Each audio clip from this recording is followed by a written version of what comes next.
Good morning, everyone, and welcome to our virtual conference at the University of Virginia entitled Religion and Democracy on the African Continent. I'd like to thank you for joining our virtual conference. My name is Oludamini Oguneke. I'm an assistant professor of African religious thought and democracy here at the University of Virginia. Over the course of this weekend, we're going to bring together over 20 international scholars to address the past, present, and futures of religion and democracy on the African continent. I'd like to begin by thanking those who helped make this conference possible. First and foremost, I want to acknowledge my esteemed colleague, Robert Trent Vinson, the director and chair of the Carter G. Woodson Institute at the University of Virginia, for lending his vision and support, and the support of the Woodson Institute to this event. In the coming year, and with the help of the Woodson Institute, we'll be releasing a free e-volume of the collected conference papers. I'd also like to acknowledge the Page-Barbour committee co-chairs, Jennifer Geddes and Isaac Reed, for granting us funds for this event, as well as UVA's Institute for the Humanities and Global Cultures for their support with the Buckner Clay Endowment Grant. I also like to thank our promotional partner, the Virginia Center for the Study of Religion, and a special thanks to UVA Democracy Initiative's Race, Religion, and Democracy Lab for providing significant funding and staffing resources. So in a minute, I'm going to introduce Professor Usman Khan, who will be introducing our esteemed keynote speaker. But before we get to that, I want to say a little bit about the conference and its motivation. Now, it's significant that this conference is being held at the University of Virginia, the school founded by Thomas Jefferson, whose writings and legacy have wielded tremendous influence on American democracy and religion, which has in turn exerted tremendous influence globally, especially on the African continent. Like other authors of the so-called Enlightenment, Jefferson was a deep believer in progress and the power of free inquiry and reason to regulate religion. He once predicted all American men would become Unitarian and to promote democracy. This kind of Hegelian optimism is echoed in Fukuyama's infamous end of history hypothesis, which posits secular capitalist liberal democracy as the apogee of human development and progress, relegating all other formations to a barbaric past or even beyond the pale of history. It's this elevation or overrepresentation of a particular to a universal norm that undergirds American and Western exceptionalism and the kind of chauvinist patronizing discussions of whether Islam or African cultures are really compatible with democracy. Questions of whether American cultures, racism, or European Islamophobia are compatible with democracy are far less frequently asked. As West African revolutionary leader Amilcar Cabral noted, the colonialists usually say that they brought us into history. It is not so. They made us leave history, our history, to follow them right at the back, to follow the progress of their history, unquote. Moreover, earlier discussions of religion and democracy rarely attended to the role of slavery, race, early modern imperialism, and later colonialism in shaping and defining these two terms, instead focusing on questions of whether and how religion is quote unquote good for democracy, the limits of individual and collective religious liberty, the nature of relationships between religious and state institutions, and the connections between religio-social normative ethics and normative law and democracies. However, more recent studies, such as those of our esteemed keynote speaker, have demonstrated that the modern categories of democracy and religion both took shape through processes in which the continent of Africa and its people often served as constitutive others, foils against which these modern European concepts were defined, justifying in part the exclusion of Africans and African-descended people and their traditions from democratic processes of governance and the legal and academic categories of religion well into the 21st century. All the while, the imperial conquest and exploitation of the African continent and its people was deemed vital to the maintenance of European democracy at home and its spread abroad. Frederick Lugard, the founder and governor general of the colony of Nigeria, wrote in his 1922 classic on colonial administration, The Dual Mandate in British Tropical Africa, quote, "Nothing should appeal so strongly as the empire to democracy, for it, empire, is the greatest engine of democracy the world has ever known. It has infected the whole world with liberty and democracy. There is no doubt that the control of the tropics, so far from being a charge on the British taxpayer, is to him a source of great gain," end quote. Jefferson similarly held westward expansion, as the conquest and extermination of native peoples was euphemistically known, as essential to the vitality of American democracy. Achille Mbembe generalizes this observation. The colonial world, he writes, as an offspring of democracy, was not the antithesis of the democratic order. It has always been its double, or again, its nocturnal face. No democracy exists without its double, without its colony, end quote.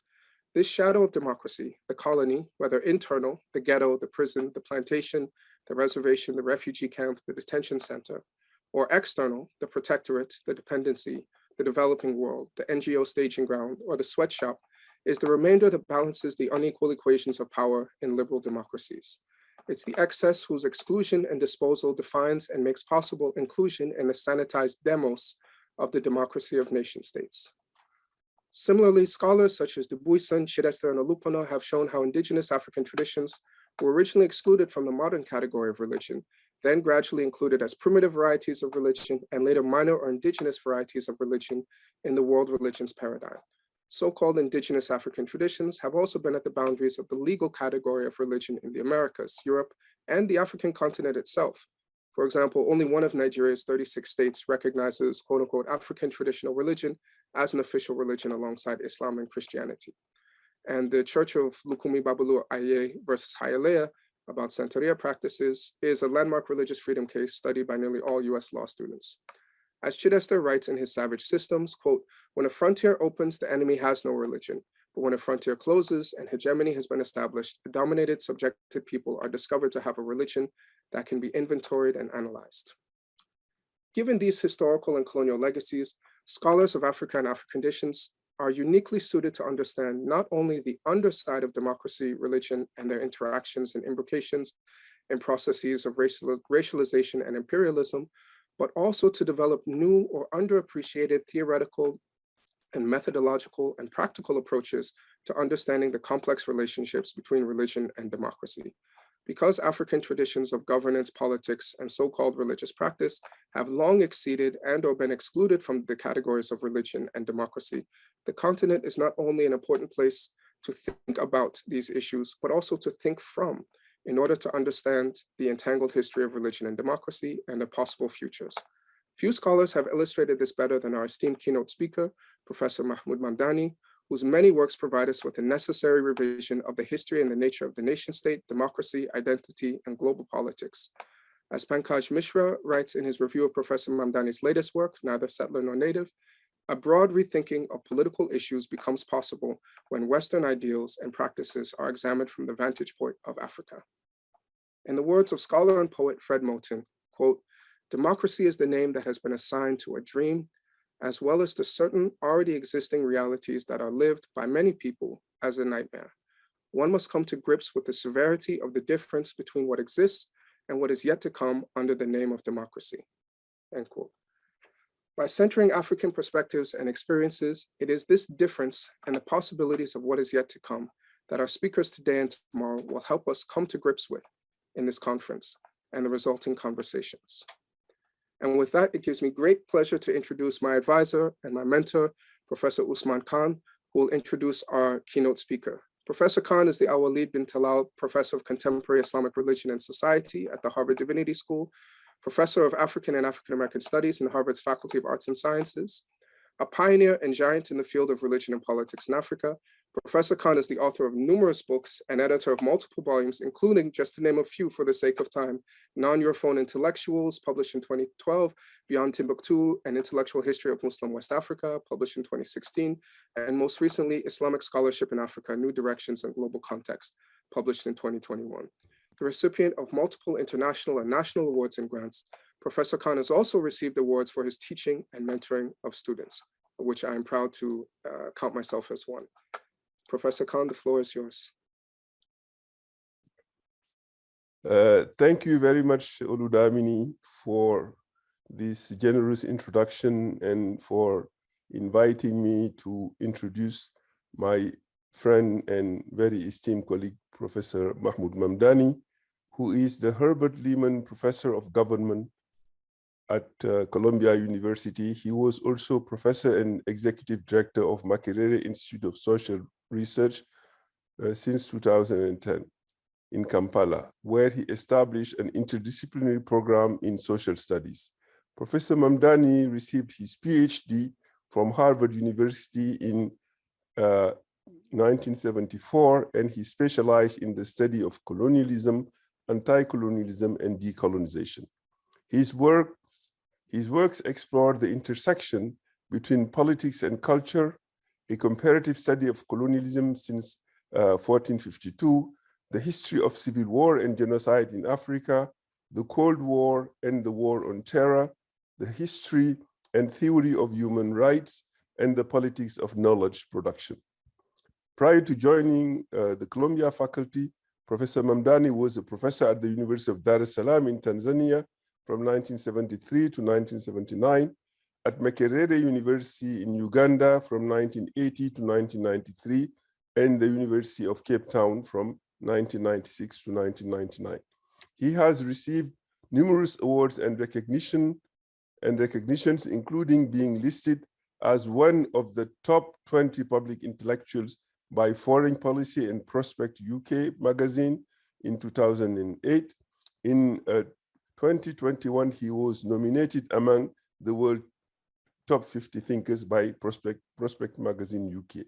His latest work, Neither Settler Nor Native, The Making and Unmaking of Permanent University, Harvard University Press 2020, was shortlisted for the British Academy Book Prize for Global Cultural Understanding 2021, and as World History finalist by Association of American Publishers Awards for Professional and Scholarly Excellence, Prose Awards.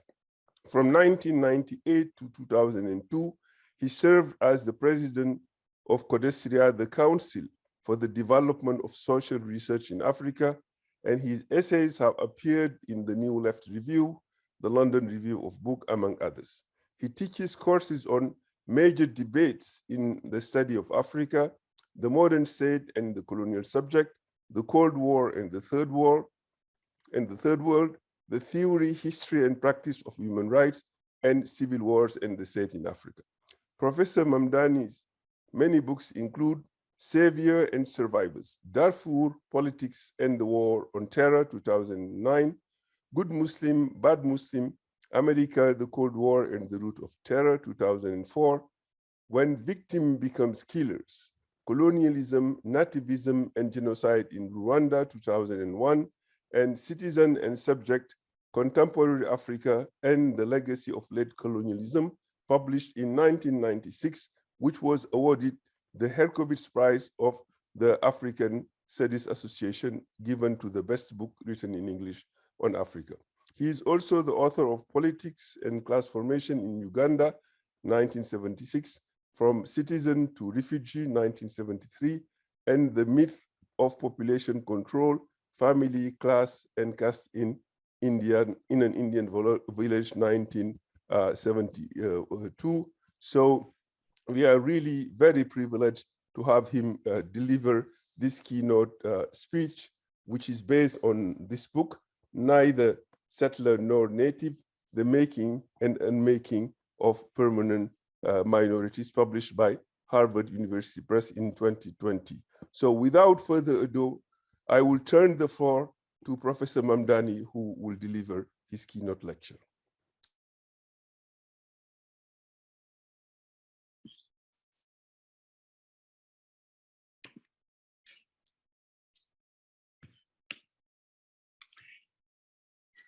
Good morning to those of you in North America, and good evening to those in this part of the world. My warm thanks to Professor Oludamini and Professor Khan for this invitation. I wish it could have been in person, and we would have had many more exchanges after the formality of a session, but one must be content with what is at least as a starting point. I'd like to take a historical look at the question posed by the organizers of this conference, religion and democracy. My interest is in social difference, and I have a particular interest in how social difference is politicized in the context of the nation state, making for the creation of permanent minorities. The organizers have requested that I base my discussion on my new book, Neither Settler nor native. Neither settler nor native is about the nation state and post-colonial modernity. The introduction opens with a history of the two phases of the nation state, non-liberal and liberal. The nation state, I argue, was born in Iberia in 1492. Its agenda was summed up by a single slogan: one country, one people, one religion. This project set fire to relations between majority and minorities within the boundaries of the state, setting in motion processes of ethnic cleansing, specifically of Jews and Muslims. This was followed by a century of religious wars in Europe. I identify this as the first, the non-liberal phase in the making of the nation state. The liberal solution to religious wars was the Treaty of Westphalia in 1648. Two key components of the modern state were born at Westphalia: religious toleration at home and the reciprocal guarantee of sovereignty abroad. It is John Locke who theorized the liberal solution in his treatise on tolerance, published in 1689. Catholics can be tolerated if they renounce any political support of the Pope or of any power outside England. This is how Locke formulated the key tenet of the liberal theory of the nation state. The liberal notion of the nation state turned majority and minority into permanent political identities. Only the majority has sovereignty. The minority must not participate in sovereignty. The notion of sovereign majority alongside non-sovereign minorities was the original sin of liberal political theory. In Neither Settler Nor Native, I explore the export of the notion of different kinds of citizens, sovereign and non-sovereign, from the US to South Africa and Nazi Germany, and finally to Israel. At the same time, the book explores the construction of an epistemological project that grounded the political distinction between sovereign and non-sovereign subjects in a legal distinction. Beginning with religious groups, this distinction was extended to a civilizational difference between races and tribes. I explore this development in some detail in the chapter on Sudan. Neither Settler Nor Native is a book about the United States as a founding experience in modern colonialism. The first chapter explores the Indian reservation as the site where core institutions of modern colonialism were forged. It is also a book about extreme violence as a consequence of modern nation-state building in the post-colonies. Should we think of extreme violence as the consequence of a criminal project executed by individuals, no matter how numerous, along lines of the criminal model popularized by Nuremberg and today upheld by the ICC? Or should we think of extreme violence as a political project, a notion born of the transition from apartheid in South Africa? What can we learn from the failure of denazification and the relative success of post-apartheid South Africa? Finally, the book asks, what is transportable in the South African experience? What does South Africa have to teach us? To answer this question, the last chapter takes a fresh look, a look through South African lenses at Israel-Palestine, likely the most intractable political problem in today's world. In this talk, I'd like to comment on 4 issues. First, by taking the US as a case, I will compare the colonial conquest of Indians and the racial domination of Africans to distinguish between colonial conquest and racial domination as 2 different ways of subjugation, each with a radically different consequence. Second, I ask, what is the difference between an immigrant and a settler? Third, I suggest we think of 2 different ways of thinking of political identity, as political and changing, as opposed to natural and unchanging. To historicize identity is to see it as born of a particular form of the state and therefore as changeable.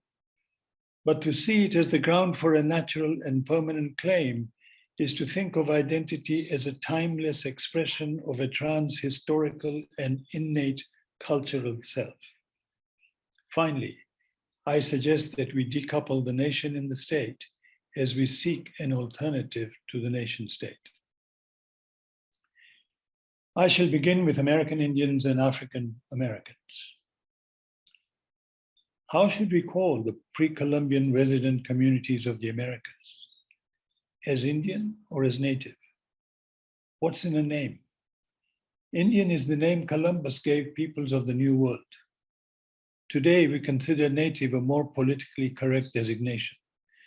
Yet neither the US government nor the peoples they colonized accept that designation. The museum in Washington, DC, dedicated to pre-Columbian civilizations in the Americas, is called the Museum of the American Indian. What difference would it make if we were to call it the Museum of the Native American? Why is it that the 1964 Civil Rights Act did not apply to Indians in reservations, so that a separate Indian Civil Rights Act had to be passed in 1968? To be sure, the two acts are not the same. The 1964 Act is constitutionally binding, whereas the 1968 Indian Act is not. It is only advisory. Reservation Indians are not and never have been rights-bearing citizens of the US in a constitutional sense. There were no reservations before the United States. The reservation was a creation of the United States. Though the reservation is geographically within the territory of the US, it's a polity separate from the US. The Europeans who came to America were not immigrants, they were settlers. What's the difference? Whether they seek equality or advantage, immigrants come to join existing polities. Settlers come to displace existing polities and establish their own exclusive sovereignty. Indian reservations are not part of the sovereign state we call the US. In the words of Chief Justice John Marshall in mid-19th century, reservations are, quote, domestic dependent colonies. The term Indian tribal sovereignty, another politically correct phrase, masks this reality of colonial domination. Legally, reservation Indians are wards of Congress. Reservation authorities are overseen by a vast federal bureaucracy known as the Bureau of Indian Affairs. The BIA is no different from the colonial bureaucracy that governed any indirect rule colony in Africa. The Indian reservation was part of a two-state solution. The two-state solution, a sovereign state alongside a non-sovereign protectorate, was Lincoln's contribution in the second half of the 19th century. Lincoln claimed to provide a permanent solution for Indians who had survived the genocide. Germany also embraced a two-state solution after Nuremberg. Instead of reintegrating Jews as equal citizens in a single state, as part of a one-state solution, post-Holocaust Germany embraced the idea of a separate state for Jews. As a result, even if the Nazi project was defeated militarily, it survived politically. The two-state solution gave the Nazi project a longer political lease.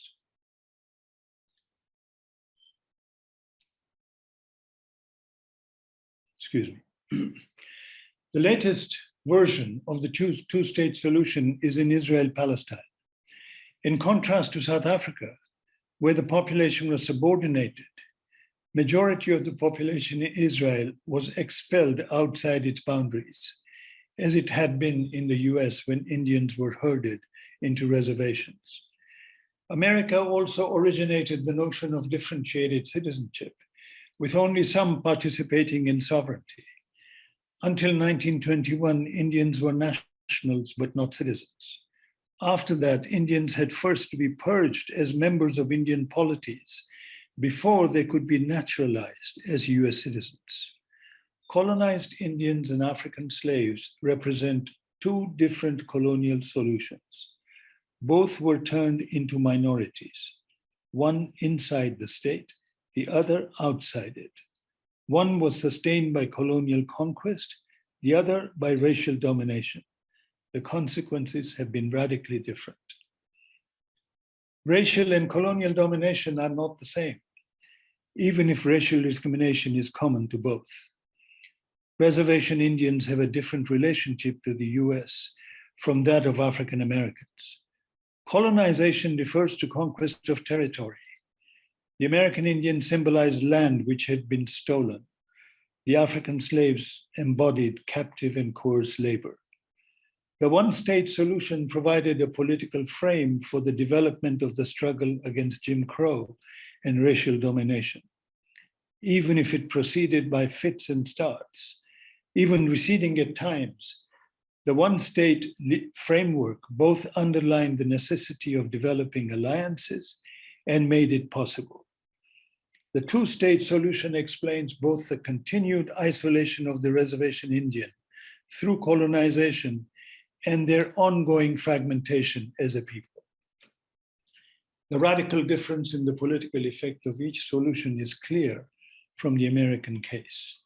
The one-state solution has provided a political context for alliance building in a general emancipatory struggle. In contrast, a two-state solution has imposed isolation on an oppressed group by imposing on it a separate political home, a protectorate, and compounded that isolation with ongoing fragmentation in multiple reservations.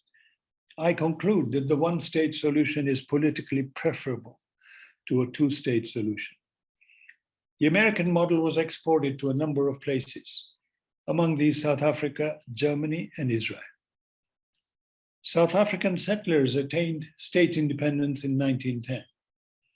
A delegation visited North America, USA, and Canada 2 years later to study how Indians were governed. Three key elements of governance were imported to South Africa: homeland, traditional authority, and customary law. The starting fiction was that every tribe has from time immemorial lived in a territorially contained homeland. The fiction of a homeland in reality masked a program to expel each tribe from the bulk of its historical lands. Second, every homeland was said to have been administered by a traditional authority, also said to be from time immemorial.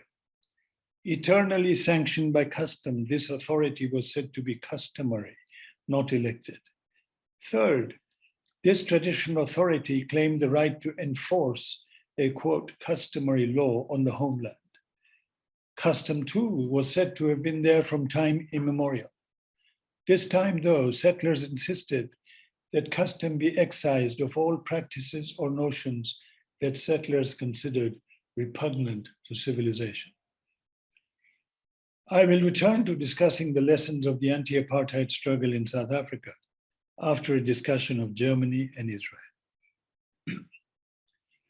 South Africa was not the only one that learned from the US. So did Nazi Germany and Hitler. Hitler drew two lessons from the US. The first was that genocide is doable and therefore thinkable. The second was that it is possible to create a second and a third-class citizenship, as of African Americans, Indian citizens after 1921, later Puerto Ricans in the US. Hitler appointed a committee of lawyers to study American citizenship laws. This background preparation led to the drafting of Nuremberg laws. The learning process has been documented by James Q. Whitman of Yale University in his book, Hitler's American Model. I argue that post-war denazification failed because the Allies shut their eyes to the political project that inspired and propelled Nazism. Nazism was a striving for a purified nation state, one that would go beyond distinguishing the national majority from national minorities, to purifying the nation by expunging all minorities. After the Second World War, there was an American debate on Nazism. Was Germany liberated or occupied? Was Nazism a state project or a social project? Who should be held responsible for Nazism? The nation or the state? Nazi leaders or the German people? The American consensus was that the responsibility for Nazism lay with the German people. At Nuremberg and after, millions were considered criminally culpable, though each one individually. Yet Nazism was never probed as a political project. A similar debate unfolded inside Germany, particularly among German left intellectuals, the most prominent being Franz Neumann and Herbert Marcuse. Neumann wrote Behemoth, a book that dissected National Socialism.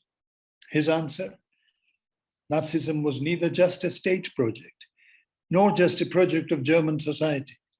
Nazism was rather a nation-state project, a project of both the Nazi state and the folk, the nation, to eradicate the presence of national minorities, Jews, Roma, and others, from state territory. From this point of view, Nazism was above all a political project. Denazification would thus require an alliance of all anti-Nazi forces, external and internal, the allies in those sections of German society that had resisted Nazism. But the Americans were unwilling to do so. Only the Soviets were willing in the East, but only temporarily, and not after the Berlin Uprising. I argued that Nuremberg failed to root out Nazism politically. To understand why, I distinguish the criminal model, which understands violence as the result of antisocial acts of individual perpetrators, from the political model, which sees extreme violence as the result of group mobilization around a collective nation-state project. Rather than individualize the violence as a standalone act, I point to cycles of violence sustained by groups mobilized as so many constituencies. Rather than catalog atrocities so as to name, shame, and punish individual perpetrators, I seek to identify the issues around which constituencies were mobilized.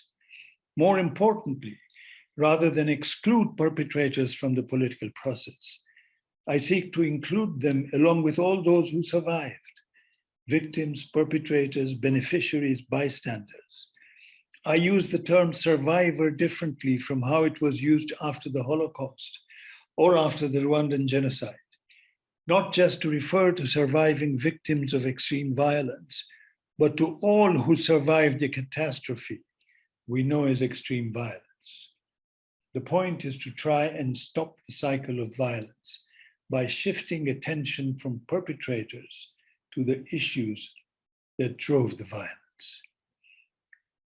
Let me return to the nation-state project and its development from a non-liberal to a liberal project. As I've already suggested, political liberalism unfolded as part of a counterinsurgency project, not only in Europe after Westphalia, but also in the colonies.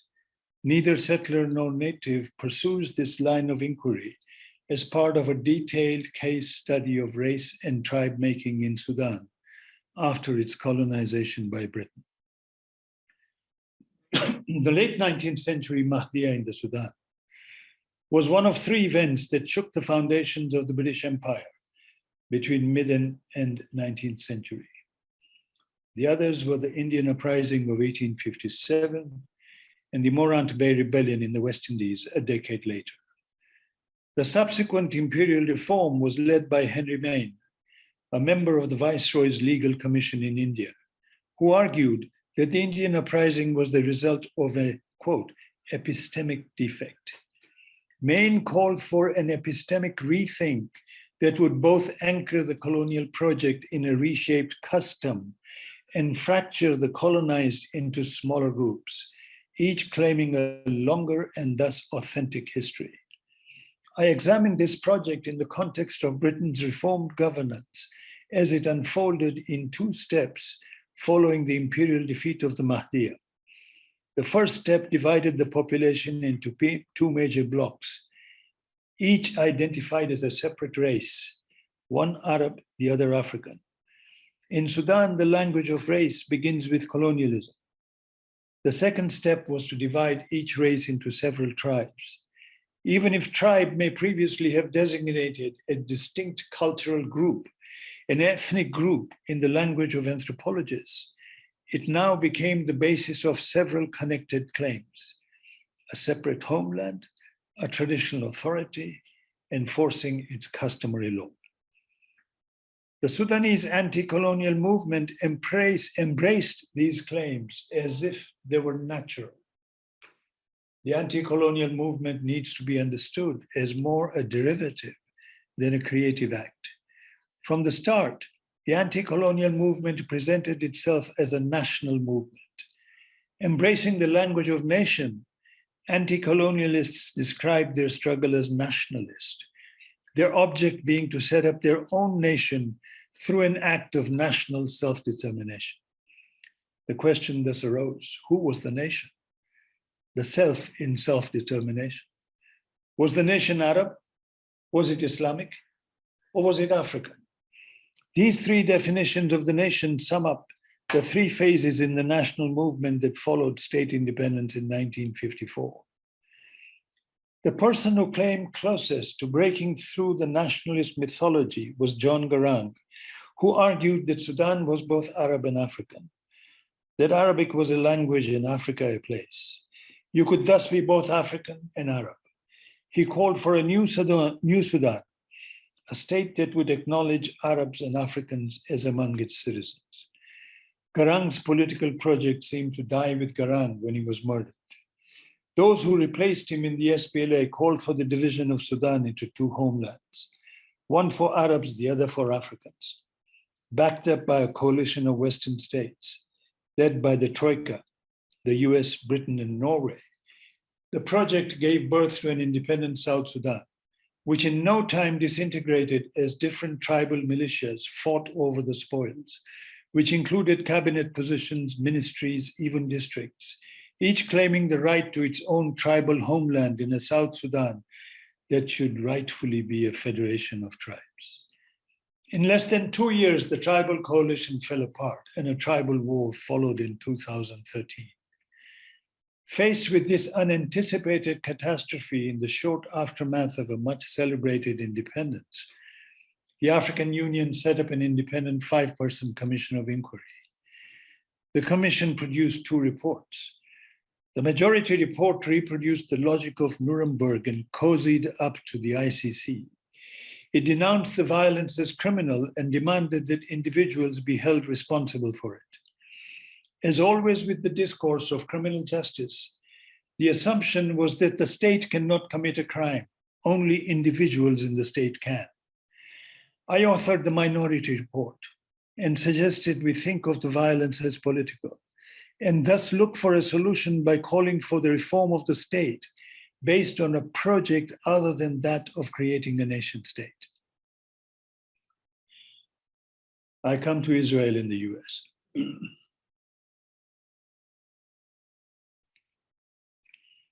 Are Jewish people in Israel settlers or immigrants? The Jewish population of Mandate Palestine belonged to 3 groups. First, there were those who had never left. They were among the natives of Palestine.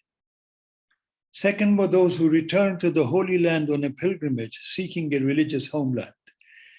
They were content to be part of the existing polity. This group were known as the First Aliyah. They were immigrants. Then followed those in the second and the third Aliyahs.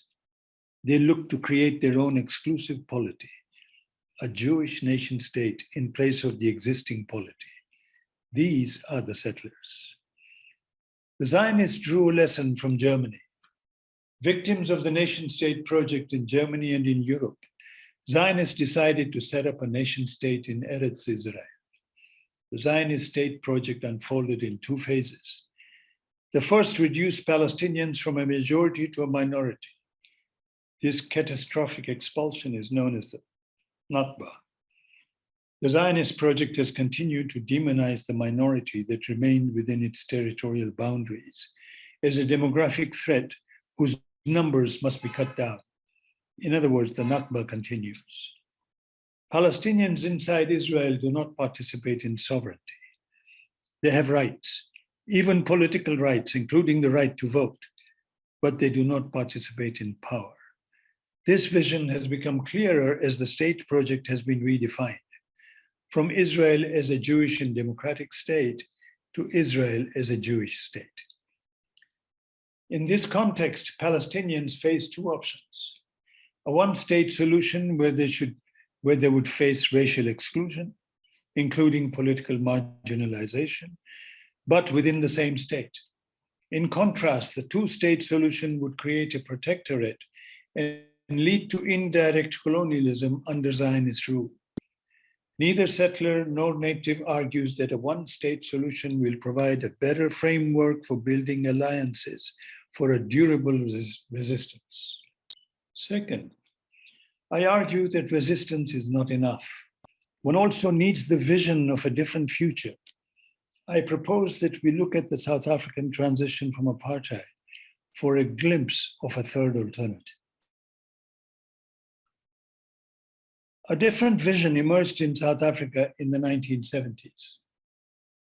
Before the 1970s, anti-apartheid politics was largely derivative, as in Sudan. By uncritically embracing the architecture of apartheid, the resistance reproduced it. Each racial group organized separately, as defined by apartheid power. Africans as African National Congress, Indians as Indian Congress of Natal, coloreds as Colored People's Congress, and whites as Congress of Democrats. Apartheid's ideological hold was not broken until the 1970s. The key initiative came from the student movement, white and Black. The starting point was after Black students under Biko left the liberal white student organization, formed their own separate body, and went on to organize township dwellers, starting with Soweto. Radical white students left in the wilderness turned to organizing hostile workers on the fringes of these same townships. The turning point in anti-apartheid politics was not the armed struggle, but the strikes that began in Durban in 1973 and the uprising in Soweto in 1976. The Soweto uprising unfolded under the banner of Black consciousness. Biko said, Black is not a color. If you're oppressed, you're Black. The important thing is to recognize that there is nothing inevitable about the impact of BC on the anti-apartheid struggle.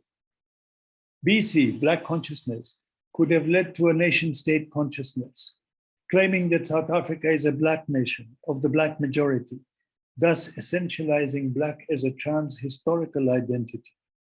Instead, it led to an epistemological awakening, the consciousness of Black as a historical political identity. Afrikaners made a journey from being junior partners of British colonialism to being part of the anti-apartheid coalition. Even here, there was no consensus. The rift inside the Afrikaner community was demonstrated by the publication of a book authored by Rian Malan, the great-grandson of a Boer state president. The book was called My Traitor's Heart. Excuse me.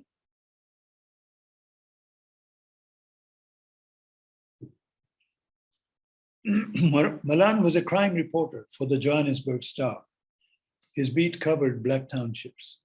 Each chapter of his book focused on a specific type of what was then called Black on Black violence.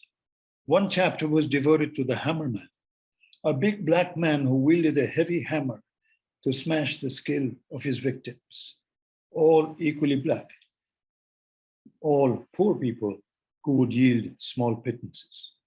Malan's subtext was not difficult to decipher. If they can do this to their own, what will they do to us if given half a chance? The South African moment was born in the 70s and 80s. This birth was marked by a threefold shift in vision. From opposition to apartheid, they looked for an alternative to apartheid. Rather than being content with turning the world upside down, they dared to think of a different world. From a state of the majority, the national majority, the Black majority, The resistance began looking to create a state of all the people. From opposition to whites, the resistance went on to oppose white power. I suggest we think of 1994 as marking the birth of a new political community. The alternative would have been to rupture the existing community into two separate ones, as in Sudan, one for victims, the other for perpetrators, one for blacks, the other for whites, requiring a partition of South Africa as of Sudan. Let us not forget that in 1994, Afrikaners were divided about the future, with a minority asking for a homeland where Afrikaners would have their own state. The anti-apartheid movement chose a different future, a common future for survivors of apartheid, who they often described as a rainbow. Not just victims who survived, but all who survived, whether victims, perpetrators, beneficiaries, or bystanders. The principal critique of 1994 is that there was no social justice. This critique both states a truism and misses the significance of the political rebirth that was 1994. I argue that we should see the rebirth as the beginning of political decolonization. The turning point was the reformulation of the central demand from Black majority rule to non-racial rule. Rather than deny the existence of race as a phenotypical difference, they refused to endow racial difference with a political significance, with an enduring political significance. The first step to decolonizing the political was deracialization. The next step would be detribalization. Rather than deny the cultural significance of tribe as an ethnic group, detribalization would decouple the link forged under colonialism between culture and territory, ethnicity and homeland. To do so would reverse the process whereby colonialism and apartheid politicized culture through the creation of homelands, where a homeland authority would enforce a customary law. The result would be a single citizenship, not multiple citizenships based on separate identifications, race in the central state and tribe in the homelands. 1994 created formal political equality in South Africa, regardless of race, but it has yet to create formal political equality in the former homelands, regardless of ethnic identity. My claim is that a successful struggle for social justice will need to cut across the political divide imposed by race and tribe. Without political equality, the mobilization for social justice will be fragmented into so many races and tribes. It will more likely lead to an internal civil war. The result will stink, like the 1994 genocide in Rwanda, or its mini version, the ongoing xenophobic violence in South Africa. Let me return to Israel-Palestine. At the core of political Zionism is a political project to build not just a Jewish religious community in the Holy Land, but a Jewish state. Political Zionism seeks to erase the distinction between state and society. The conflation of society with state is the foundation of the nation state and its program of rule by a permanent national majority. The nation state may call itself a democracy, as Israel does, but this majority is not actually determined through political contestation. Rather, the majority is defined pre-politically, as in the nation. The most the majority can hope for is a democracy for the majority, but not for all. But even majoritarian democracy remains a difficult project in Israel because the state defines who can be a member of that majority. In other words, who is officially recognized as a Jew. If Israel is to be a state for Jews only, it must answer the question of who is a Jew. Its answer cannot avoid flattening the diversity of world Jewry into the Jewry sanctioned by the state. At the legal level, this question has bedeviled Israeli authorities since the law of return was passed in 1950. Is a Jew defined by religion or by ethnicity, or both? The state of Israel now has two legal definitions of who is a Jew. The narrow definition provided by halakha law, religious law, which Israel enforces in the sphere of personal affairs, and the broad definition in the amended law of return.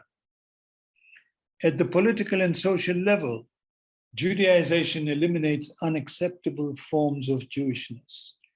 The acceptable form is associated with Ashkenazim, European Jews who trace their lineage to Yiddish-speaking parts of Europe. Ashkenazim were the founders of the state, who claimed to be civilizers committed to bring other Jews into line with the national ideals.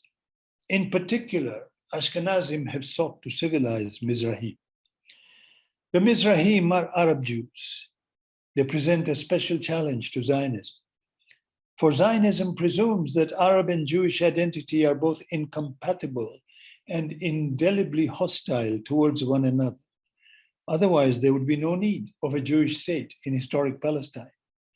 Ashkenazi Israel has demanded of the Mizrahim that they denounce their Arab culture and embrace only their religion, Judaism.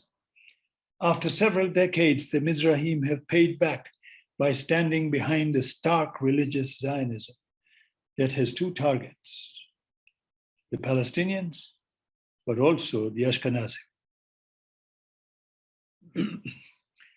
In the Zionist worldview, Palestinians are Canaanites who never left home. They are squatters, not natives. The Zionist demand is that after the Holocaust, the settler, the squatter, must make room for the returning native and get out of the way. The development of a Palestinian consciousness straddling these three groups has been an outcome of a protracted process whose focus and center of gravity have shifted radically over time. From exile to home and from an all or nothing demand for Israel's disintegration to a demand for involvement in the Israeli political process. Organizationally, this has involved a threefold transition. At first, displaced Palestinians looked to Arab frontline states to be their protectors and liberators. After these Arab states were defeated in 1967, Palestinians turned to the nascent and exile-led PLO, an armed resistance movement. In 1982, Israel went to war in Lebanon, the brainchild of Ariel Sharon, then the defense minister. This was a total war against Palestinians. The IDF deployed well over 120,000 troops for over 10 weeks. It was the country's largest mobilization since the 1973 war, according to Rashid Khalidi, the leading Palestinian historian. Outgunned and overwhelmed, the PLO withdrew to Tunis. Even if the PLO was defeated, Sharon's strategic objective remained unrealized. Instead, the war intended to suppress Palestinian nationalism only stoked it further. With the exiled armed resistance smashed, the moment was ripe for political mobilization at home. The first Intifada in the late 1980s crystallized the internalization of Palestinian leadership, and with it, a definitive rejection of the failed armed resistance championed by the external leadership with a mainly refugee base. The second Intifada, beginning in 2000, brought together Palestinians in Israel and the occupied territories under a single movement. Both Intifadas responded to the failings of the official Palestinian liberation movement. The second Intifada in particular reflected frustration over the PLO's capitulation to Zionism at the Oslo Accords of 1993 and the onward rush of settlements that followed it. Arafat made two crucial compromises at Oslo. First, he tacitly accepted settlements in the West Bank. Second, he explicitly accepted Israel's stranglehold over the economy and sovereignty of the occupied territories, even going so far as to agree that this stranglehold would persist in a future Palestinian state. The success of the Second Intifada led to mobilization under Balad, National Democratic Alliance, a political party led at the time by Azmi Bishara, a Palestinian member of the Knesset. Bishara and Balad's contribution can be summed up in two bills Bishara introduced in the Knesset over the years. The first was a new basic law calling for collective rights and complete civic equality, but not political equality, of the minority and the majority. The first bill was still within the framework of a nation-state politics, accepting the distinction between the majority nation and its minorities. The second bill went a step further. It asked the Knesset to affirm that Israel is a state of all its citizens. Whereas Bishara's first bill sought equal rights for the national minority, now he was asking the Knesset explicitly to reject the idea that Israel is a nation state, a state of the Jewish people, thereby negating the existence of both the national minority and the national majority. Over the past decade, Palestinian politics has moved from an engagement predominantly internal to one predominantly external. The internal engagement called for a state of all its citizens as a counter to the Zionist project for a Jewish state. The external engagement takes the form of an international boycott of the Israeli state and society under BDS. To the extent that BDS calls for the de-Zionization of the state of Israel, there is reason to give it full and enthusiastic support. But to the extent that BDS seeks to extend this boycott to Israeli society, and not just to its Zionist sectors, there is reason for caution. BDS needs to learn from the very experiences it claims to build on, that is the South African divestment and boycott during apartheid. As a participant in the anti-apartheid boycott, I came to realize that its key mistake was to collapse state, regime, and society into a seamless whole. The main problem with blanket boycotts is that they embrace a mirror image of the nation-state framework, which collapses state and society into one. By themselves, international boycotts are incomplete.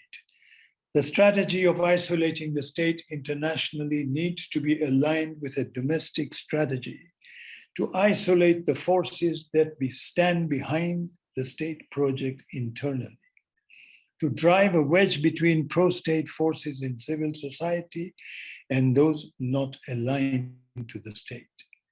For Palestinians and Israelis, both those anti-Zionist and non-Zionist, the South African struggle offers two lessons. In Israel, as in South Africa, this means overcoming two categories of divisions. The first is the division among victims of the nation state. In South Africa, the population was divided among township dwellers and Bantustan residents, a barrier overcome by a coalition of students and workers. The victimized population was also divided racially and tribally. The racial barrier was overcome by the Black consciousness movement, while the tribal barrier remains. Among the Palestinians, there is a tripartite division of victims: those living in the diaspora, those in the occupied territories, and those in Israel proper. Each of these groups has been further differentiated. The diaspora includes those in the refugee camps and those beyond. Residents of the occupied territories are split between West Bank and Gaza, and oppressed citizens of Israel include Arabs, Jews, and Bedouin. Each microgroup is subject to a different political regime, even a different law designed to produce a specific and separate subjectivity. The second phase in South Africa led to winning over a sizable number of apartheid supporters to the anti-apartheid cause. That may be harder in Israel. That said, we cannot forget that the ground shifted from under the apartheid state when Afrikaners, who provided most of the foot soldiers for apartheid's machinery of repression, opened up to an alternative to the apartheid order. The Afrikaner shift from the right of the political spectrum to its middle range shows that no political identity is permanent. What can BDS learn from the South African experience? First, whereas BDS can contribute to Israel's international isolation. Something else is needed if a non-Zionist alternative is to bloom in Israel itself. Like in South Africa, that something else is an epistemic revolution that will open the way to a political one. The Palestinian moment will come when the resistance recognizes the complementarity of two seemingly different objectives: to unify the oppressed and to fragment their opposition, meaning the oppressors, so as to isolate the core components. The goal should be to arrive at a point whereby it is not just the oppressed who seek political change, but also many of the current supporters of Zionist power. Getting there will require a new kind of political consciousness within Israel, a consciousness based on a double recognition that there can be no military solution to the Palestine-Israel question, and that the flourishing of Jews and Jewish life does not require a Zionist state. Apartheid fell because of a confluence of two developments. The better known of these is the anti-apartheid uprising in the townships. The uprising brought diverse groups under a single umbrella. The result was not a victory, but a deadlock. Why then did the National Party choose to go to the negotiating table, to shift focus from a military to a political struggle? Because the NP realized that it was beginning to lose the support of an important section of the Boer intelligentsia, which were calling for negotiations, for a political solution to the problem of apartheid. The writing was on the wall. More and more of this intelligentsia were convinced that whites did not need to monopolize political power to have a home in South Africa. It is this lesson that needs to be driven home to Israelis, as many as possible, that Jews do not need to have a Jewish state to have a secure home in Israel, Palestine. Indeed, Jews are more secure in New York City than they are in Israel. The lesson for the BDS is that they need to build on the gains made by Balad. To do so would be to provide a political home to anti-Zionist and even non-Zionist Jews in Israel. Thank you.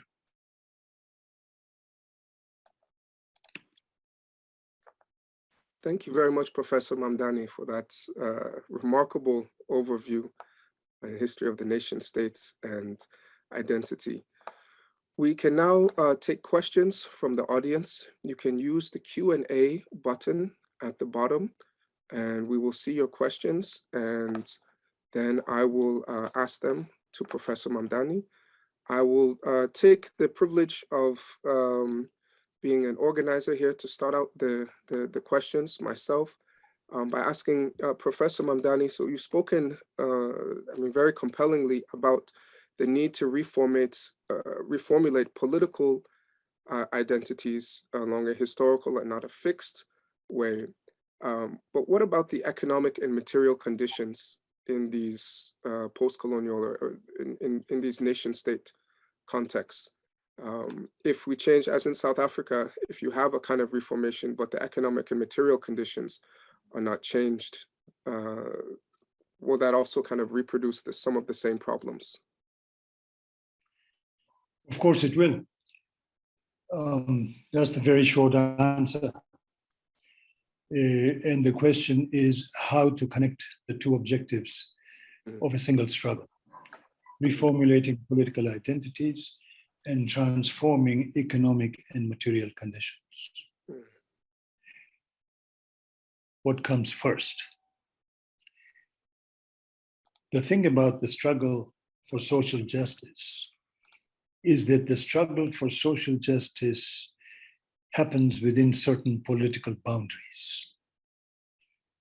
And those boundaries are the boundaries of the nation state. The struggle for social justice happens within the boundaries of the political community. These boundaries are set by the nation state. If you accept those boundaries as given, there is a strong chance that the struggle for economic and material justice will turn into a civil war, which will set the poor against the poor, the rich against the rich. This is the lesson we drew, those of us who were in Dar es Salaam at the time and came together in Arusha for a Codestria organized conference in 1994. This is the lesson we drew from the Rwanda genocide. Because before the Rwanda genocide, and we belong, loosely speaking, to the left, we believed that violence, that the only violence we could think of in the future would be either revolutionary violence or counter-revolutionary violence. No other violence would exist. And then we were confronted with this reality of a violence which was neither revolutionary nor counter-revolutionary, of a violence which pit the poor against the poor.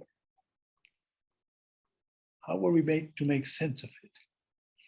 One lesson that I at least drew from this was that the struggle to transform the political community to address the question who belongs and who does not had to be confronted as a primary challenge. I believe that today in South Africa, what we call xenophobic violence is kind of a replay of what on the large screen we saw as the Rwandan genocide. In 1994, when the elections took place, the big question was, who would have the right to vote in the elections? And there were two positions. One position said, only citizens, meaning only those who could trace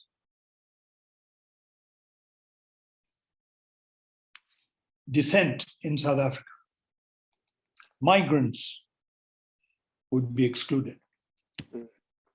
The other position turned to ANC's 1955 Freedom Charter and quoted that memorable sentence, South Africa belongs to all those who live in it, not to its citizens, to all those who live in it, to its residents. The resident position won out because migrant labor had been at the center of trade union organizing from the 1970s, from the time FOSATU was created to the time COSATU was created in the 80s.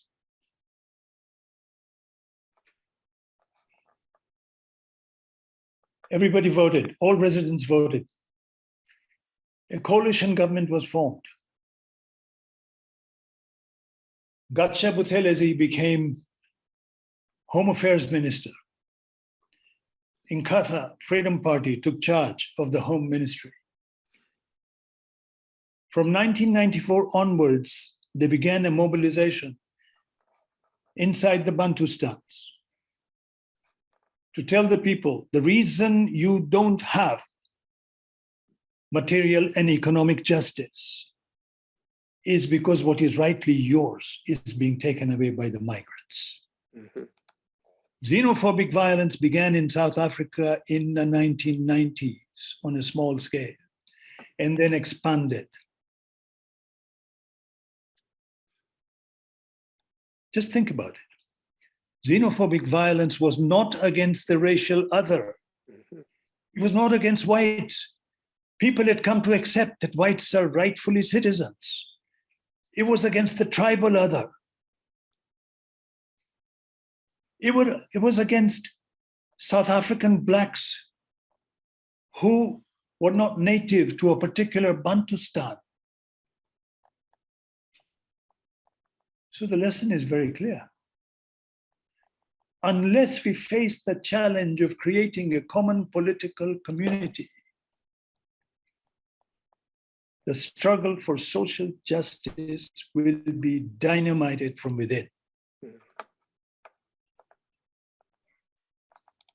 Thank you very much. We had a number of questions coming in from the audience. I'd like to invite you to please continue to type your questions in. We have a question from Laura Meek, who says, thank you for this brilliant talk. Your ideas resound here in Hong Kong in light of recent political developments. Do you have any thoughts on how your argument speaks to contemporary struggles within China, such as among the Uyghurs or Hong Kongers, for example? Look, I appreciate that a talk can trigger questions about issues and realities which were not part of the exploration which led to my book. I have private thoughts on China, but they're not the result of a study. And so I cannot give you anything more than just fragmentary responses. Okay. China is not a special case. Okay, I mean, I tried to state this in my book. The underlying problem is the nation-state imagination. But if you looked at China, Myanmar, India, Pakistan, Afghanistan, Iran, a problem exists across these lands. In each of these, the majority is determined to put the minority in a corner and to establish a nation state where the minority must be ethnically cleansed. Look at what's happening in India. Look at what happened with the Rohingya in Burma. Look at what's happening to the Shia and the Ahmadiyya in Pakistan. Look at what's happening to the Shia in Afghanistan, and look at what's happening to the non-Shia in Iran. It's a shared problem. But one cannot just have a very general answer to this. It requires a historical understanding of the problem and an understanding of what led to this current situation and an understanding of the political forces and the political imaginations within each territory. That I cannot give you. We have another question from Professor Abdul Qadir Tayyib, who says, a great overview and framework for thinking about the nation state in the last 2 centuries. Thank you. It seems to me that you are asking for a new political project that would bring people together. What would be the glue or vision of this political project that does not reproduce the nation state that you have unmasked? What would be the role of the economy in this vision? The economy seems to be the undoing of the South Africa vision. You know, I'm surprised. Every talk I've given in South Africa, I've had this question, which is, the question begins by saying, fine, the political imagination. But what about the economy? What about social justice? I think this is an epistemological problem we will have to get over. Building a Chinese wall between the political and the social.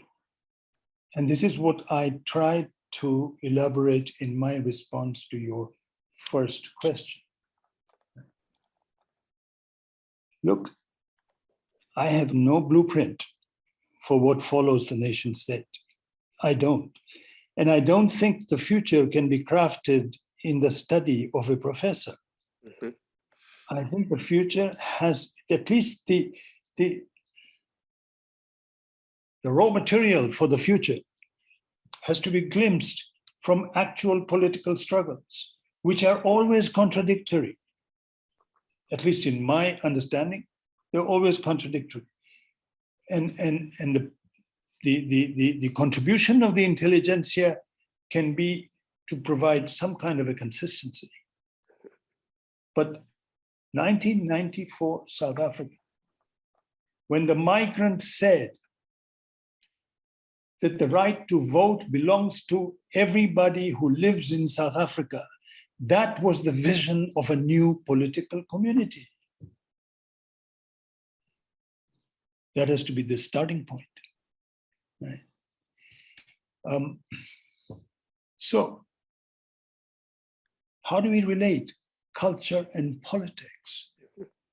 Because the legacy, an enduring legacy of modernity has been to politicize culture, to think of our cultural self as our political self. But that's not true. There are diasporas. Diasporas share a cultural legacy, a cultural history, but they do not belong to a common political community. Politics is grounded in a territory. Culture is not necessarily grounded in a territory. Culture can be global. I don't have an answer to this, right? I don't have a blueprint, as I say. But one thing I do say is that let us not skip the challenges of creating a common political community by shifting our attention to social justice. I'm not saying social justice is irrelevant. After all, even political mobilization requires a vision on social issues. How do you mobilize people in slum communities? How do you mobilize people in the impoverished countryside? But every time you mobilize them, you run into the question, who can we rightfully mobilize? Can we mobilize in Soweto, both those who live in Soweto and those who live in the hostels? We know that that mobilization broke on this issue.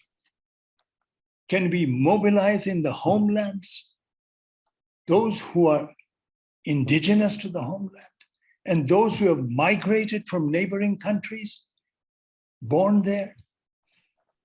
The demand for equality in the homelands has broken on this descent. It's not just the gender justice demand. It's the entire question of who belongs. So we have to answer that question. I mean, we have to take it on. It's not because, why did not the South African struggle in 1994, why was it not able to provide a satisfactory answer to the question of social justice? Why? Not because they didn't have an imagination, not because they hadn't thought about it. They'd actually written more on social justice than they'd written on anything else. Right? The entire South African left was focused on the question, class or race, class or race. Right? Harold Wolpe, Martin Legacies, all of them. It's not because they hadn't spent time, but it is because they could not mobilize the political forces to achieve their social vision. It was a deadlock. It was not a defeat of imagination. It was a political defeat.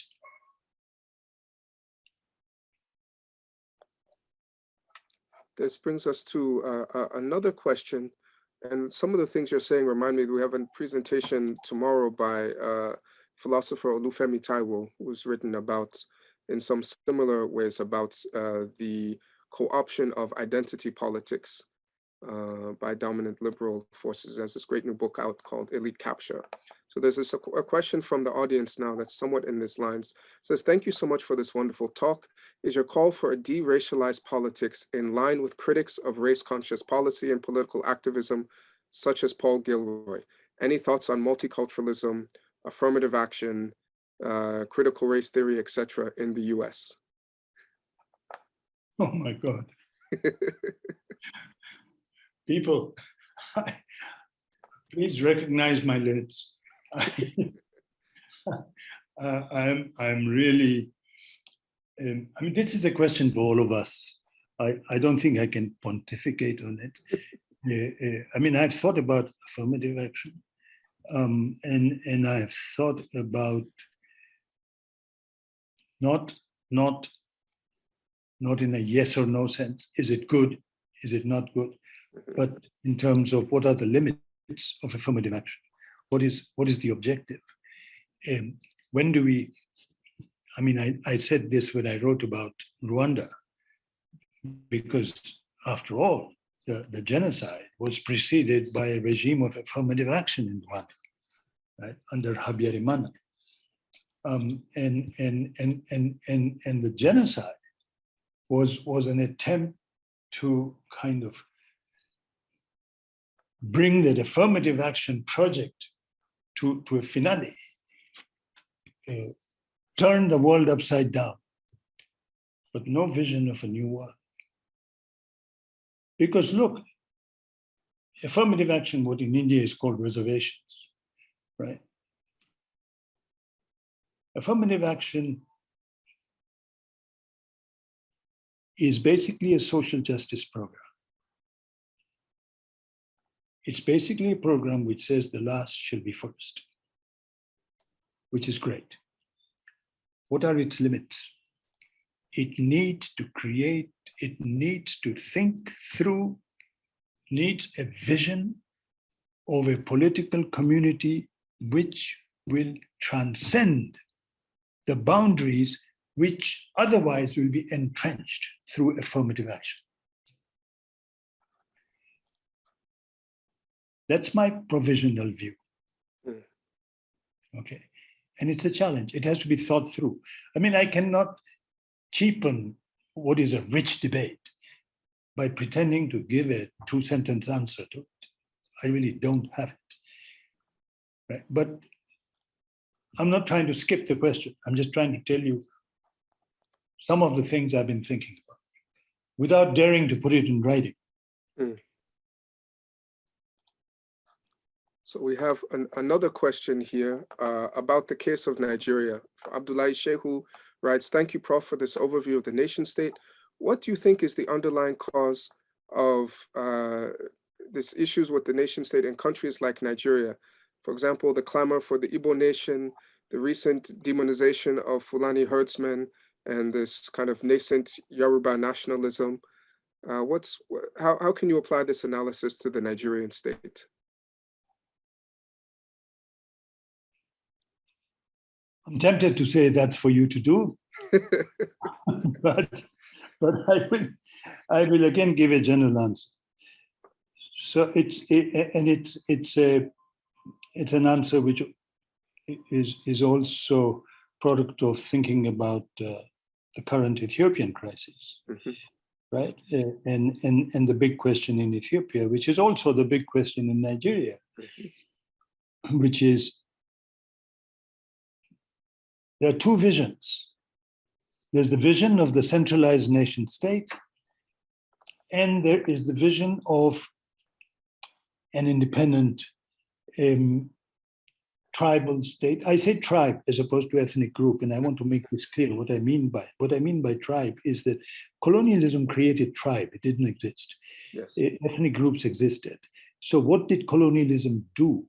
It gave ethnic group, it grounded it in a territory. Okay. It grounded it in a territory. It displaced its vision from a cultural vision to a vision, a political vision of creating its own sovereignty. Okay, a nation state. So the debates are, well, the Igbos are a nation. Why are they a tribe? There are more Igbos than there are Swedes, more Igbos than there are Norwegians, more Igbos than there are Finns. Why do we, of course, it's racism to say Igbos are a tribe, Finns are a nation, etc. I wrote that in my PhD thesis, politics and class formation in Uganda. But the thing is that this debate, I don't think is going to get us anywhere, because the debate does not provide us an alternative. It just redefines the nation from Nigerian to Igbo. Right? My own thinking is we need to rethink the very basis of the federation. because we have thought the federation in ethnic tribal terms. We have not thought the federation in territorial terms. If we thought the federation in territorial terms, then we would think that the state comprising what we call Igbo land today, in which there are minorities. There is no part of the world where there are no minorities, right? And what we need is a political vision where cultural minorities will not automatically become political minorities. And that requires a political vision of the federation. I'll give you an example to make this, to ground it in history. I'll give you an example from American history, the Civil War. Before the Civil War, you had a confederation. The Civil War gave rise to a federation. Before the Civil War, there was no American citizenship in a meaningful sense. You were a citizen of one of the states. You were a citizen of Georgia, you were a citizen of California, you were a citizen of New York, different places. So when those amendments were passed to the Constitution after the Civil War, they created a single American citizenship, whereby you could be born in Georgia and you could migrate to California and you would have the same rights as somebody born in California the very day after you arrive. It created a territorial federation. Nigeria, in this sense, is a confederation. The constitution created after the Civil War sets up the foundations of this confederation.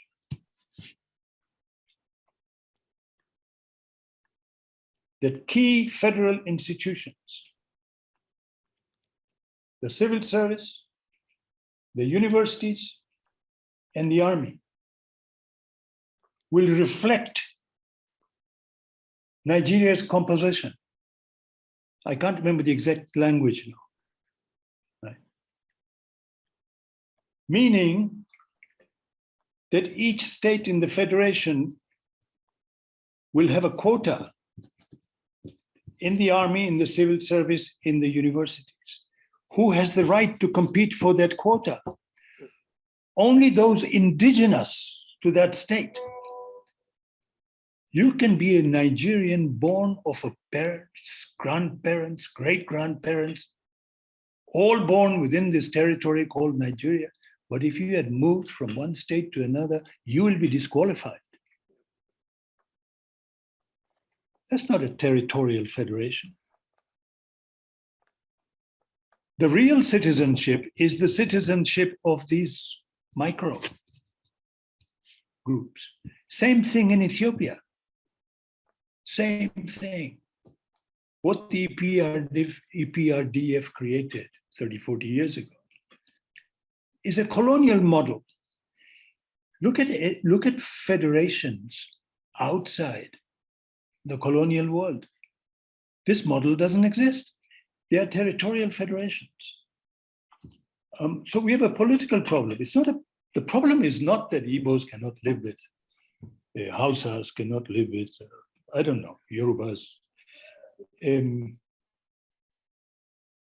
No, the problem is that they've been set up. They have been set up by what is called a constitution. So, again, you will forgive me for my broad generalizations, but it seems everybody is intent that I should answer a question about where they are from. So, we have another general question here. that it somewhat leads off of this. So dealing with the decoupling of culture from territory and kind of citizenship. There's questioner Francesca Deklich asks about nomadic populations. If we bound citizenship to residency, then nomadic populations pose a distinct challenge to this. So she says, very interesting overview of the process of creating nation states, but thinking about the non-sedentary populations whose traditions didn't envisage necessarily settling or residing in a particular area. They might have their own ways to deal with being a stranger in the area. They're always on the move. What about the nowadays processes of forcing frontiers and hampering movements, moving livelihoods? How do you understand this issue? Will new modalities of being able to move have to arise? We see this in Nigeria in particular with the crisis of the Fulani herdsmen and in other areas on the continent and beyond too. The nation state has always had a problem with nomadic peoples. Great question. And it points to a real challenge. Look, we have look at the colonial legacy, okay, and look at how incredibly contradictory it is.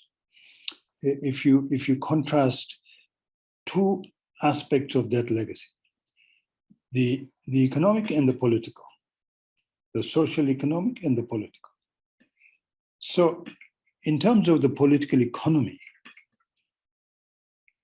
Africa was transformed into a continent of migrant labor. Mm-hmm.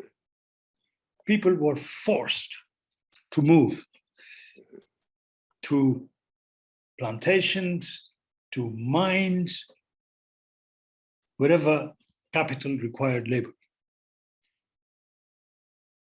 And politically, the vision was exactly the opposite, which is you all belong to a fixed political community called a tribe, which is tied not to where you are, but where you came from. Which means all those who are part of migrant labor are disenfranchised because they don't come from where they are. If you look at Darfur, I wrote a book on Darfur, right? It was a civil war, at the heart of which were peasants and nomads. The northern nomads, the Sahara came crashing down 100 kilometers in 40 years, pushing the nomads as the fringes of the desert got drier and drier. They came to the mountains in the south, Jabal Mara. And there were two different notions of who has the right to be in the mountains. The Ford said, this is our homeland, this is our tribal homeland. Those from the north, the camel herders from the north, hey, we are Sudanese, this is Sudan.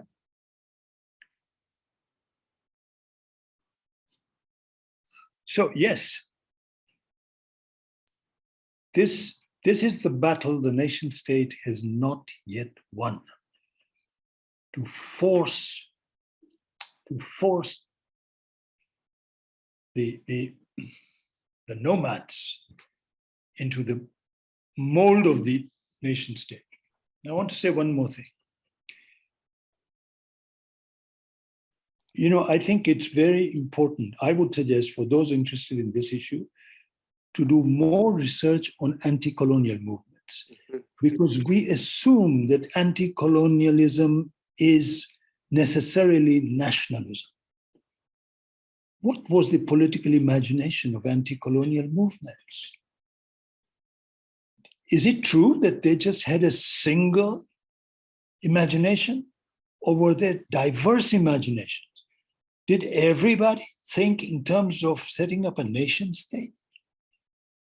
Certainly Garang did not, although he was verging on some kind of version of it, but he was trying to move away from it as much as possible.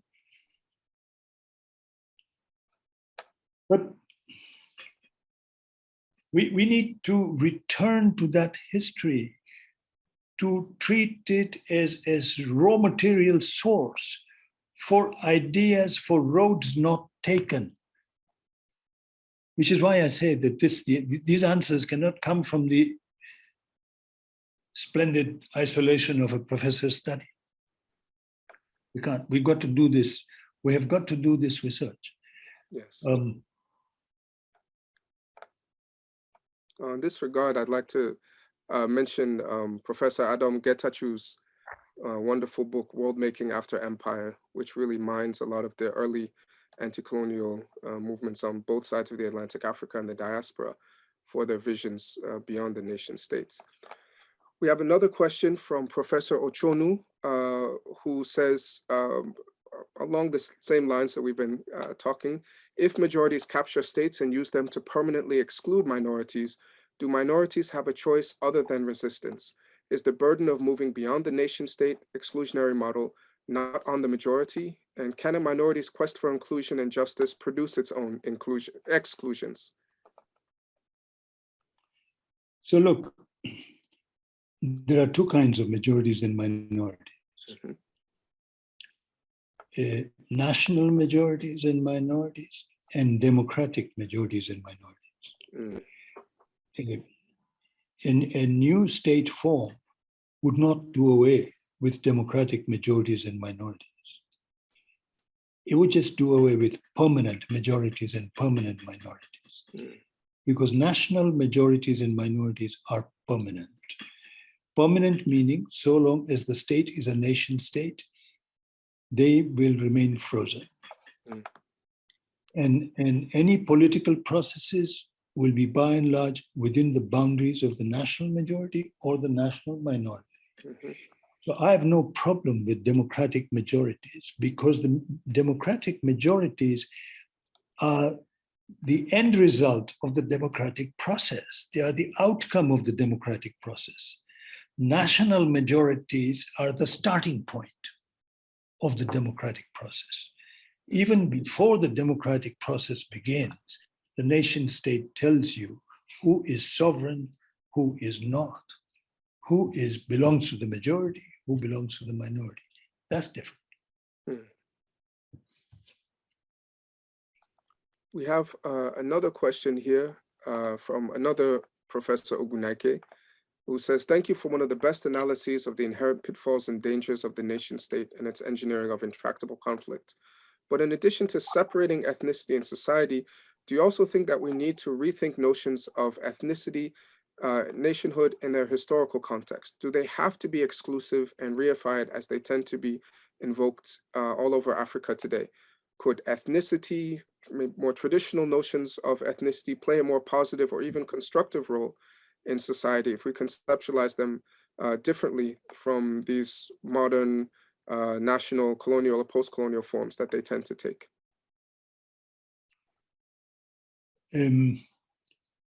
I don't disagree with you at all.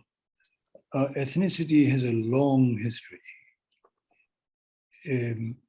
Its history its long history is a pre-modern history. And the ethnicity has been bottled up inside modernist categories and turned into tribe.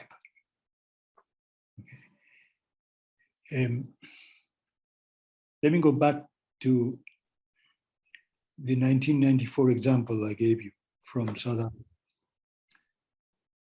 To me, they didn't say it, but to me, the 1994, the contest over who can vote is fertile ground for rethinking the concept of citizenship. Because what the migrants were saying, they were they were now putting residence as an alternative to citizenship, to citizen. Because no matter how you define citizen, it turns into an exclusive category. It does not include all residents. Seems to me, anybody who can be taxed by the state must have a right to participation in state-organized politics. It's an old slogan, no taxation without representation, right? But now, I mean, well, look at the US. Determined to tax everybody. Now determined to tax them globally. If you set foot in America, you cannot hide anything anywhere. They'll tax it. But they will not give you a right to vote. So sure, because I don't think we are empowering a culture in bottling it inside political categories. That is limiting the highly emancipatory potential in culture. Because culture is liberated from territory. Or culture, I mean, maybe I should put it differently. Culture is liberated from any one territory. Culture transcends territories. It cuts across territories. You don't stop being Yoruba because you are living in New York City. Okay? So it's just these two different ways of thinking about it. Thank you. It's very helpful. We have another question from Dr. Mohammed. Again, coming back to the question of capitalism. Is the question of mobilization one of the chicken and the egg?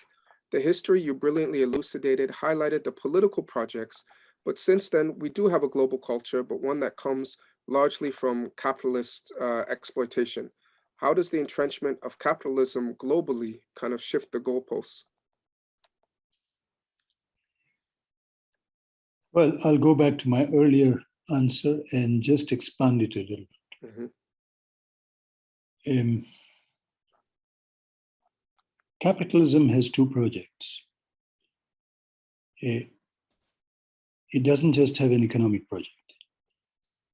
It also has a political project. Yes. Its economic project is called globalization. It observes no limits to the movement of capital. People demand that there should be no limits to the movement of labor, but that is not part of capitalism's project. It will not observe unconditional freedom of movement for labor.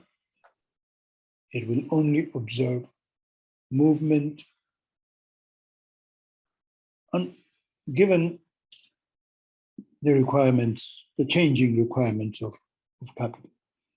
So that's the economic project. Move things globally, uproot people, okay? Create landless peasants, jobless workers. But then it has a political project.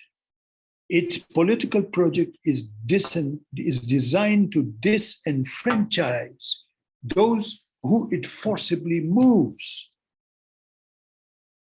because the political vision it claims, your political vision cannot change. It is your inheritance. It is your cultural inheritance. The basis of your political rights is indigeneity, is descent. That is not an empowerment project. It sells it as an empowerment project, but that is in reality a disempowerment project, a disenfranchising project, whether you have moved or not. If you have moved to where you were not born, or your parents were not born, or your grandparents were not born, it is clearly a disenfranchising project.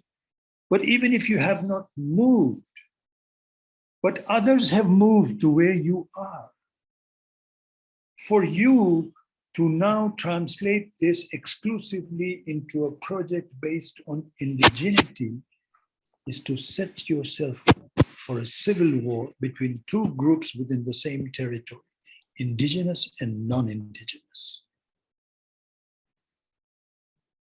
So all I'm saying, let's not forget the political. Right? The political capitalism seeks to contain the struggle against capitalism within very clear political boundaries, which it has defined and which we have not yet questioned in a serious way. Mm-hmm. Thank you very much. So we have one last question here about the role of religion in this. So you wrote in another one of your works that colonial powers were the first political fundamentalists of the modern period. And then the reactions to this have kind of mirrored them as well. The resistance movements were shaped by the powers against which they rebelled. Could you speak about the role of religion, decoupling it from political fundamentalism, and what role religion plays or does not play in this view of the state without a nation?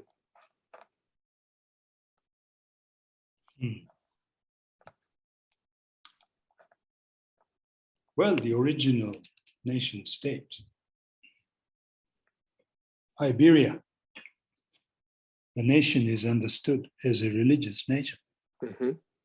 The 100 Years' War is a war between Protestants and Catholics in different parts of Europe. And the John Locke and Westphalia are an attempt to find a way to coexist between majorities and minorities by making a clear distinction between power and rights. We can all have rights, but only those of us who are Protestant, or those of us who belong to the nation, however the nation keeps on being redefined, can have sovereignty. This human rights discourse never addresses the question of sovereignty. It never addresses the question of the standing of groups, individual human rights. It never addresses the question of the state, because the state, by definition, cannot commit a crime, because crime is transgression of the law, and the law is the will of the state. Individual agents within the state can commit crime, but not the state. Think of Nazism, think of South Africa, think of apartheid. Most violence was enabled by the state. The TRC never asked that question. When the question kept on arising, it had 5, 6, 7, 8 sessions to basically address the historical backdrop, but its eyes were focused on identifying individual perpetrators.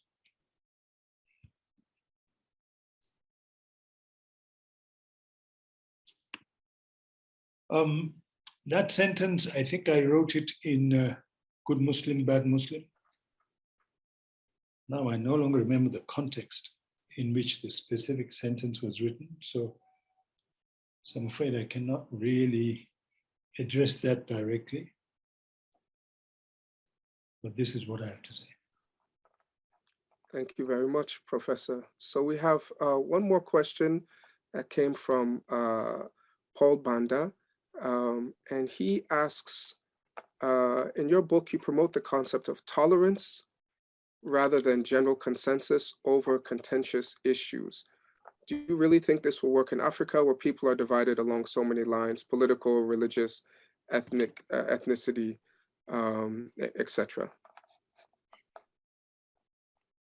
At least my intention was not to promote the notion of tolerance. My understanding is that tolerance was the liberal solution to the civil war triggered by the nation state, to the ethnic cleansing, which grew into the 100 Years' War.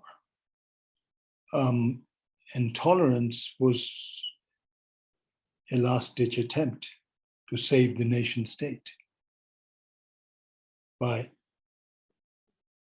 limiting the regime of tolerance to rights and not addressing the question of sovereignty. Now, of course, well, I mean, the language we use, but I think I understand what you mean, that in Africa people are divided. I don't think you mean divided, because division is kind of it happens and then it can unhappen. It's a historical development. But I think you mean that when it comes to difference, okay, Africa is not a land where diversity was smashed historically through the use of violence, state violence. Okay, that's been happening, but only over the last few decades. Right? Europe is a land where diversity was smashed over hundreds of years. Read the book, Making Frenchmen Out of Peasants, or Making Peasants into Frenchmen. You get a very clear sense of this homogenization of a population, flattening of diversity, so that then you can tolerate everybody because everybody excludes everybody. I mean, look at the problems the French are having with Muslims, with Arabs, with Africans. Look at the problems they're having. Look at how this tolerance has vanished because they're suddenly discovering that, hey, some tolerance has limits. We will not tolerate that which is different. So your question can be restated. And its starting point can be that Africa is a continent of diversities. It's a continent where differences have not been eliminated. Look, I mean, I'm speaking from India right now, okay, and I'm not an Indian, but I mean, I see every day, just walking the street, this is an amazingly diverse place, amazingly diverse. You go to the south of India, people look African. You go to the east of India, they look from East Asia. You go to the north of India, they look like they're from Europe. You know, it's an amazingly diverse, all kinds of religions, everything. The current state in India has politicized or is seeking to politicize a single identity, religion. A single identity. It's a political project, right? It doesn't mean, I think we have to question the claim that difference necessarily translates into conflict. Mm-hmm. It doesn't. Because we have a whole history of conflict and of differences not translating into conflict. Mm-hmm. So let's pay some attention to even empires learn to live with diversity. Nation state have no answer to the question of diversity. For nation states, diversity is a problem, period. For empires, diversity was about society. And it had to be kept within limits. Those limits were society. So I think we need to, we really do need to come up with a language which can allow us to think of our history in a fuller sense and think of our problems in a limited historical sense. Thank you very much, Professor Mamdani. With that, we've come nearly to the end of our time. So I'd like to thank all of you for joining us, and I'd like all of you to please join me in thanking Professor Mamdani for this extremely engaging, wide-ranging, and thought-provoking, excellent way to kick off our program. Our next session, our next panel, will begin at 11:30. To register for it, the link is in the chat. We will begin at 11:30 with historical formations of religion and democracy, actually taking up many of the questions and issues raised by Professor Mamdani in his talk. Thank you all very much for joining us. We hope to see you later today.